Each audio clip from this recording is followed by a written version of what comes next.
ಸಮಸ್ತ colour talkies ವಾಹಿನಿಯ ವೀಕ್ಷಕ ಬಾಂಧವರಿಗೆ ಡಾಕ್ಟರ್ ರಾಘವೇಂದ್ರ ಮೋಕ್ಷಗುಂಡಂ ಗುರೂಜಿ ಮಾಡತಕ್ಕಂತಹ ನಮಸ್ಸುಮಾಂಜಲಿಗಳು. ಹರಿ ಓಂ ತತ್ಸತ್.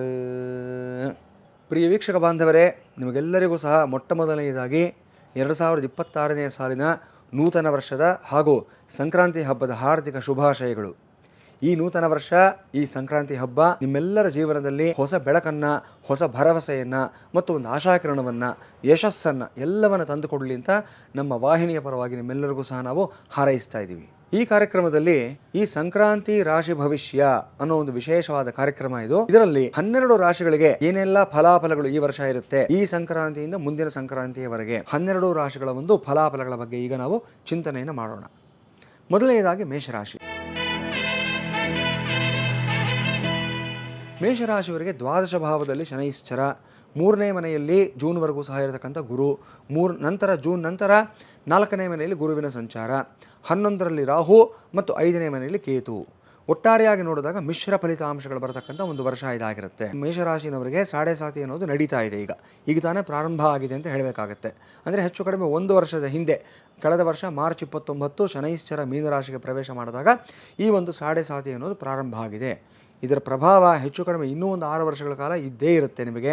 ಇಲ್ಲಿ ಮುಖ್ಯವಾಗಿ ಗಮನಿಸ್ಕೋಬೇಕಾಗಿರತಕ್ಕಂಥ ವಿಷಯ ನಮ್ಮ ವೀಕ್ಷಕರು ಏನು ಅಂತಂದರೆ, ಜೀವನದಲ್ಲಿ ಮೊದಲನೇ ಬಾರಿಗೆ ಸಾಡೆ ಸಾತಿ ಬರ್ತಾ ಇರತಕ್ಕಂಥ ವ್ಯಕ್ತಿಗಳು ಸ್ವಲ್ಪ ಹೆಚ್ಚಿನ ಜಾಗ್ರತೆಯನ್ನು ವಹಿಸ್ಕೋಬೇಕಾಗತ್ತೆ. ಹೆಚ್ಚು ಆತಂಕಗಳು, ಹೆಚ್ಚು ಚಾಲೆಂಜಸ್ಸು, ಹೆಚ್ಚು ನಿಮಗೆ ಸಮಸ್ಯೆಗಳು ಇವೆಲ್ಲವೂ ಸಹ ಬರತಕ್ಕಂಥದ್ದಾಗಿರುತ್ತೆ. ಕಾರಣ ನಿಮ್ಮ ವಯೋಮಾನ 30ರ ಆಸುಪಾಸಿನಲ್ಲಿ ಇರುತ್ತೆ. ಸಾಡೆ ಸಾತಿ ಅನ್ನೋದು ಬರತಕ್ಕಂಥದ್ದು ಒಬ್ಬ ವ್ಯಕ್ತಿಗೆ 30 ವರ್ಷಗಳಿಗೆ ಒಮ್ಮೆ ಮಾತ್ರ ಆಗಿರುತ್ತೆ. 2ನೇ ಬಾರಿ 3ನೇ ಬಾರಿ ಸಾಡೆ ಸಾತಿ ಬಂದಿದೆ ಅಂದರೆ ನೀವು 55, 60 ಅದನ್ನು ದಾಟಿರತಕ್ಕಂಥ ವಯೋಮಾನದಲ್ಲಿ ಇದ್ದೀರಾ ಅನ್ನೋದಾದರೆ ಆತಂಕ ಪಡಬೇಕಾದ ಅವಶ್ಯಕತೆ ಇಲ್ಲ. ಯಾಕಂದರೆ ನಮ್ಮ ಗುರುಗಳು ಏನು ಹೇಳ್ತಾ ಇದ್ರು ಒಂದು ಮಾತು ಅಂತಂದರೆ, 2ನೇ ಬಾರಿ 3ನೇ ಬಾರಿ ಬರತಕ್ಕಂಥ ಸಾಡೆ ಸಾತಿಯನ್ನು ಸಂಪತ್ ಶನಿ, ಉಕ್ಕು ಶನಿ ಅಂತ ಕರೀತಾರೆ ಅಂತ ಹೇಳ್ತಾರೆ. ಎಷ್ಟೋ ದೃಷ್ಟಾಂತಗಳು, ಎಷ್ಟೋ ನಿದರ್ಶನಗಳು ಜೀವನದಲ್ಲಿ 2ನೇ ಬಾರಿ 3ನೇ ಬಾರಿ ಸಾಡೆ ಸಾತಿ ಬಂದಾಗ ಆ ವ್ಯಕ್ತಿ ಉತ್ತುಂಗ ಸ್ಥಾಯಿಗೆ ಹೋಗಿರತಕ್ಕಂಥದ್ದು, ಅತ್ಯಂತ ಉನ್ನತವಾದಂಥ ಸ್ಥಾನವನ್ನು, ಗೌರವವನ್ನು ಪಡ್ಕೊಂಡಿರತಕ್ಕಂಥದ್ದು, ಹೈಟ್ ಆಫ್ ಅಚೀವ್ಮೆಂಟ್ಸ್ನ ನೋಡಿರ್ತಕ್ಕಂಥದ್ದು. ಈ ಥರ ಎಷ್ಟೋ ಉದಾಹರಣೆಗಳು ನರೇಂದ್ರ ಮೋದಿ ಆದಿಯಾಗಿ ಡೊನಾಲ್ಡ್ ಟ್ರಂಪ್ವರೆಗೂ ಸಹ ಸಾಕಷ್ಟು ಉದಾಹರಣೆಗಳನ್ನು ನಾನು ನಿಮಗೆ ಕೊಡಬಲ್ಲೆ. ಈ ಥರ ಹಾಗಾಗಿ ಈ ಜೀವನದ ಮಧ್ಯ ವಯಸ್ಸಿನಲ್ಲಿರ್ತಕ್ಕಂಥ ವ್ಯಕ್ತಿಗಳು ಯಾರ್ಯಾರು ಇರ್ತೀರಾ ಅವರುಗಳು ಆತಂಕ ಪಟ್ಕೋಬೇಕಾದ ಅವಶ್ಯಕತೆ ಇಲ್ಲ. ಒಳ್ಳೆಯದಾಗುತ್ತೆ ನಿಮಗೆ. 30 ವರ್ಷಗಳ ಹಿಂದೆ ಪರಮಾತ್ಮ ನಿಮ್ಮ ರಾಶಿಗೆ ಬಂದಾಗ, ಸಾಡೆ ಸಾತಿ ಶುರುವಾದಾಗ ಸಾಕಷ್ಟು ಪಾಠಗಳನ್ನು ಕಲಿಸಿಬಿಟ್ಟಿದ್ದಾನೆ. ಅದೆಲ್ಲದರಿಂದ ನೀವು ಪರಿಪಕ್ವವಾಗಿದ್ದೀರಾ. ಸೊ ಈ ಬಾರಿ ನೀವು ಎಡವೋದಿಲ್ಲ, ತಪ್ಪೋದಿಲ್ಲ, ಮತ್ತು ಮಿಸ್ಟೇಕ್ಸ್ ಮಾಡೋದಿಲ್ಲ. ನೀವು ಶನೈಶ್ಚರ ಕೊಟ್ಟಿರ್ತಕ್ಕಂಥ ಪಾಠವನ್ನು ಕಲಿತು ನೀವು ಇನ್ನೊಬ್ಬರಿಗೆ ಪಾಠ ಕಲಿಸ್ತಕ್ಕಂಥ ವ್ಯಕ್ತಿಗಳಾಗಿರ್ತೀರ. ಸೊ ಮೇಷರಾಶಿನವರು ಅಂದರೆ second time and third time ಸಾಡೆ ಸಾತಿ ಬರ್ತಾ ಇರ್ತಕ್ಕಂಥವ್ರು ನೆಮ್ಮದಿಯಾಗಿರಿ, ಸಾಡೆ ಸಾತಿಯಿಂದ ಸಮಸ್ಯೆ ಇಲ್ಲ. ಜೊತೆಗೆ 11ನೇ ಮನೆಯಲ್ಲಿರತಕ್ಕಂಥ ರಾಹು ವಿಶೇಷವಾದ ಧನಲಾಭ, ವಿಶೇಷವಾದ ಅನುಕೂಲಗಳನ್ನು ಕೊಡ್ತಾನೆ ನಿಮಗೆ. 11ನೇ ಮನೆ ಅಂತಂದರೆ ಲಾಭಸ್ಥಾನ, ಪ್ರೇಮಾನುರಾಗ ಸ್ಥಾನ ಅಂತ ಹೇಳ್ತೀವಿ ನಾವು. ಸೊ ಅನ್ಎಕ್ಸ್ಪೆಕ್ಟೆಡ್ ಸೋರ್ಸಸ್ನಿಂದ ನಿಮಗೆ ಇನ್ಕಮ್ ಬರತಕ್ಕಂಥ ಒಂದು ಸಮಯ ಇದಾಗಿರುತ್ತೆ. ನೀವು ಲಾಟ್ರಿ ಕೊಂಡ್ಕೊಳ್ಳತಕ್ಕಂಥವ್ರಲ್ಲ, ಏನೋ ಒಂದು ಸುಮ್ಮನೆ ಟ್ರೈ ಮಾಡೋಣ ಅಂತ ಅಂದ್ಬಿಟ್ಟು ತೊಗೊಂಡ್ಬಿಡ್ತೀರ, ಅದಕ್ಕೆ ಬಂಪರ್ ಹೊಡೆದು ಬಿಡುತ್ತೆ ಅಂತ ವಿಶೇಷವಾದ ಸಮಯ ಆಗಿರುತ್ತೆ. ಹಾಗೆ 11ನೇ ಮನೆ ಪ್ರೇಮಾನುರಾಗ ಸ್ಥಾನ ಆಗಿರೋದ್ರಿಂದ ರಾಹು ಚಂಚಲಕಾರಕ, ಮಾಯಾಕಾರಕ, ಇಲ್ಯೂಷನ್ಸ್ನ ಕ್ರಿಯೇಟ್ ಮಾಡ್ತಕ್ಕಂಥ ಒಂದು ಗ್ರಹ ಆಗಿರ್ತಾನೆ. ಈ ಸಮಯದಲ್ಲಿ ನಿಮಗೆ ಯಾರೋ ತುಂಬ ಹೊಸ ವ್ಯಕ್ತಿಗಳ ಪರಿಚಯಗಳಾಗತಕ್ಕಂಥದ್ದು, ಆ ವ್ಯಕ್ತಿಗಳು ತುಂಬ ಆತ್ಮೀಯರಾಗ್ತಕ್ಕಂಥದ್ದು, ತುಂಬ ಆಪ್ತರಾಗ್ತಕ್ಕಂಥದ್ದು, ಈ ಥರದ ಒಂದು ಸನ್ನಿವೇಶ ಸೃಷ್ಟಿಯಾಗುತ್ತೆ. ಜಾಗ್ರತೆ, ಎಚ್ಚರಿಕೆಯಿಂದ ಇರಬೇಕು. ಯಾರನ್ನೋ ತುಂಬ ನಂಬಿಡ್ತೀರಾ ನೀವು, ಆ ವ್ಯಕ್ತಿ ನಿನ್ನೆ ಮೊನ್ನೆ ಪರಿಚಯ ಆಗಿರ್ತಾನೆ, ನಿಮ್ಮ ರಹಸ್ಯಗಳೆಲ್ಲವನ್ನೂ ಸಹ ಅವ್ರ ಜೊತೆ ಶೇರ್ ಮಾಡ್ಕೊಂಡ್ಬಿಡ್ತೀರಾ. ನಿಮ್ಮ ತುಂಬ ಪ್ರೈವೇಟ್ ಆಗಿರತಕ್ಕಂಥ ವಿಚಾರಗಳನ್ನ ಅವ್ರ ಜೊತೆ ಹೇಳ್ತೀರಾ. ನಾಳೆ ಅವರನ್ನು ಯಾವ ರೀತಿ ದುರ್ಬಳಕೆ ಮಾಡ್ತಾರೆ ಅನ್ನೋದು ನಿಮಗೆ ಊಹೆಗೂ ಸಹ ಗೊತ್ತಿರೋದಿಲ್ಲ. ಎಚ್ಚರಿಕೆಯಿಂದ ಇರಬೇಕು. ವಿಶೇಷವಾಗಿ 18ರಿಂದ 26 ವಯೋಮಾನದಲ್ಲಿರತಕ್ಕಂಥ ಹೆಣ್ಣು ಮಕ್ಕಳು, ಸಾಮಾಜಿಕ ಜಾಲತಾಣವನ್ನು ತುಂಬ ಜಾಸ್ತಿ ಬಳಸ್ತಕ್ಕಂಥ ಹೆಣ್ಣು ಮಕ್ಕಳು ಯಾರು ಇರ್ತೀರಾ, ಜಾಗೃತಿಯಿಂದ ಇರಿ. ಫೇಸ್ಬುಕ್ಕು, ಇನ್ಸ್ಟಾಗ್ರಾಮು, ಟ್ವಿಟರು, ಯೂಟ್ಯೂಬು ಇಲ್ಲಿ ಪರಿಚಯ ಆಗ್ತಕ್ಕಂಥ ವ್ಯಕ್ತಿಗಳ ಒಂದು ಮಾತುಗಳಿಗಾಗಲಿ ವರ್ತನೆಗಳಿಗಾಗಲಿ ಮಾರು ಹೋಗಬೇಡಿ, ಜಾಗ್ರತೆಯಾಗಿರಿ. ವೈಯಕ್ತಿಕ ವಿಚಾರಗಳನ್ನು ಶೇರ್ ಮಾಡ್ಕೊಳ್ಳೋದಕ್ಕೆ ಹೋಗಬೇಡಿ. ಮಿಕ್ಕಂತೆ ರಾಹು ನಿಮಗೆ ಎಲ್ಲವನ್ನು ಶುಭವನ್ನೇ ತಂದುಕೊಡ್ತಾನೆ, ಏನು ಸಮಸ್ಯೆ ಇಲ್ಲ. 3ನೇ ಮೇಲಿರತಕ್ಕಂಥ ಗುರು ನಿಮ್ಮ ಪರಾಕ್ರಮವನ್ನು ಇನ್ನಷ್ಟು ವೃದ್ಧಿಯನ್ನು ಮಾಡ್ತಾನೆ. ಅಣ್ಣ ತಮ್ಮಂದಿರ ಜೊತೆಯಲ್ಲಿ, ಅಕ್ಕ ತಂಗಿಯರ ಜೊತೆ ಇರತಕ್ಕಂಥ ಒಡನಾಟವನ್ನು ಇನ್ನಷ್ಟು ಬಲಪಡಿಸ್ತಾ ಹೋಗ್ತಾನೆ.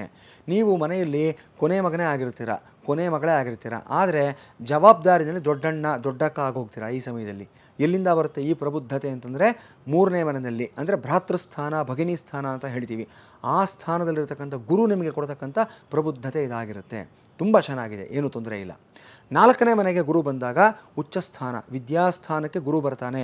ವಿದ್ಯಾರ್ಥಿಗಳಿಗೆ ಸಾಕಷ್ಟು ಔನ್ನತ್ಯ, ಲಾಭ, ಅನುಕೂಲಗಳು, ನಿಮ್ಮ ಮೆಮೊರಿ ಪವರು, ಕಾನ್ಸಂಟ್ರೇಷನ್ನು, ಫೋಕಸ್ಸು ಎಲ್ಲವೂ ಇನ್ನಷ್ಟು ಬೆಳೀತಕ್ಕಂಥದ್ದು, ಸಾಕಷ್ಟು ಅಭಿವೃದ್ಧಿ ಆಗತಕ್ಕಂಥದ್ದು.